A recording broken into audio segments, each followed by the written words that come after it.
আসসালামু আলাইকুম, কি অবস্থা, কেমন আছেন? আজকে আমরা ভালো আছি। আজকে সবগুলো রান্না শেয়ার করব। আজকে যে ছোলা বানাইতেছি, দেখেন ছোলার কালারটা কত সুন্দর হয়েছে। এত সুন্দর করে কালার কখনো হয়নি আমার কাছে, মনে হইতেছে এত ভালো লাগছে। আর রান্নার যদি প্রশংসা না করে কিন্তু রান্না ভালো লাগে না।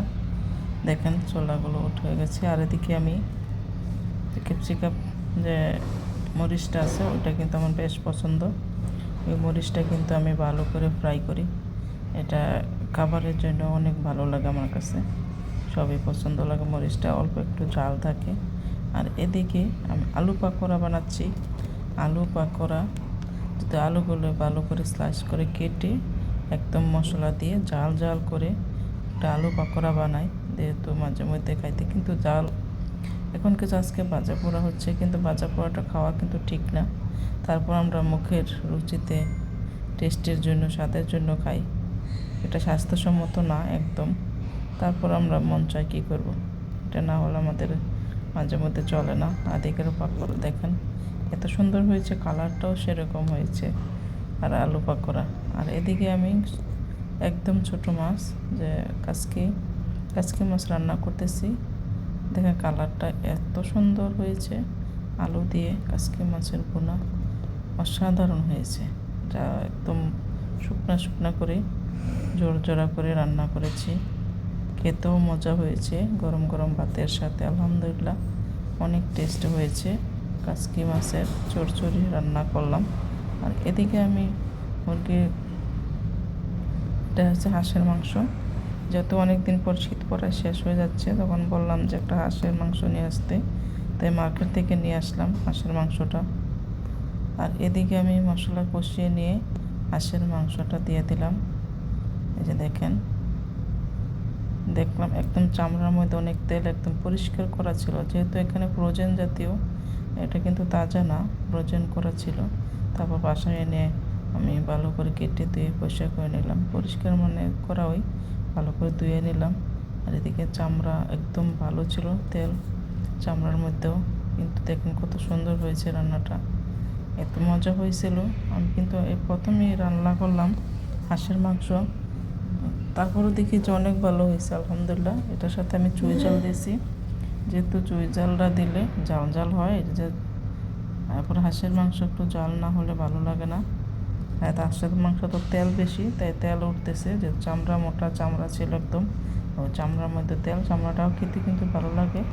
এটা হাঁসের মাংস খেতে কিন্তু টেস্ট হয়েছে আলহামদুলিল্লাহ। তেল উঠছে মাংস থেকে। কষিয়ে নিয়ে তারপর আমি অল্প পরিমাণে ঝোল দিয়ে রান্না করলাম। এদিকে মুরগির মাংস রান্না করছি। দেখেন এটা হচ্ছে মুরগির মাংস, কিন্তু বোঝা যাচ্ছে না কোনটা হাঁসের মাংস মুরগির মাংস। এটা কিন্তু মুরগির মাংস। আমি কষাইতেছি, এটা মাইমুনার জন্য রান্না করতেছি, যেহেতু ও মুরগির মাংস বেশি পছন্দ করে। আর বাচ্চারা মুরগির মাংস হলে তো আর কিছুই লাগে না তাদের জন্য।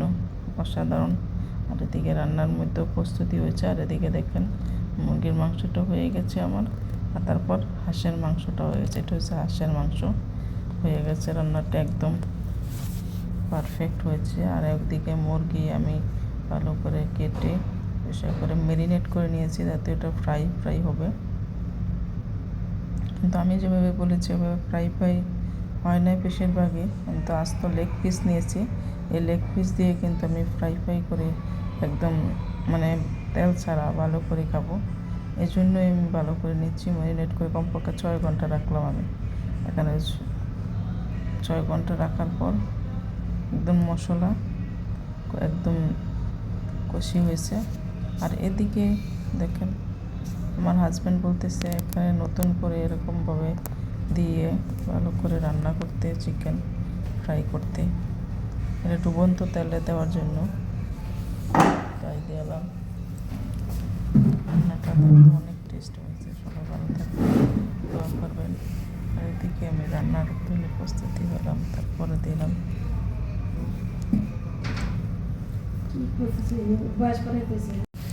রান্নার জন্য প্রস্তুতি নেওয়ার পর এখন হাজব্যান্ডের পছন্দের রান্না করলাম। অসাধারণ হয়েছে, টেস্টি, এত সুন্দর হয়েছে, একদম মার্কেটের মতন, এত মজা টেস্ট। আর এদিকে দেখেন পাকোড়া, তেলের বড়াগুলো কত সুন্দর হয়েছে। দেখতে যেমন মচমচে হয়েছে, একদম পারফেক্ট হয়েছে। তো মজা হয়েছিল বলার বাইরে, কী বলবো আর। সবাই ভালো থাকবেন। রান্নার প্রশংসা করলে রান্না করতে ভালো লাগে।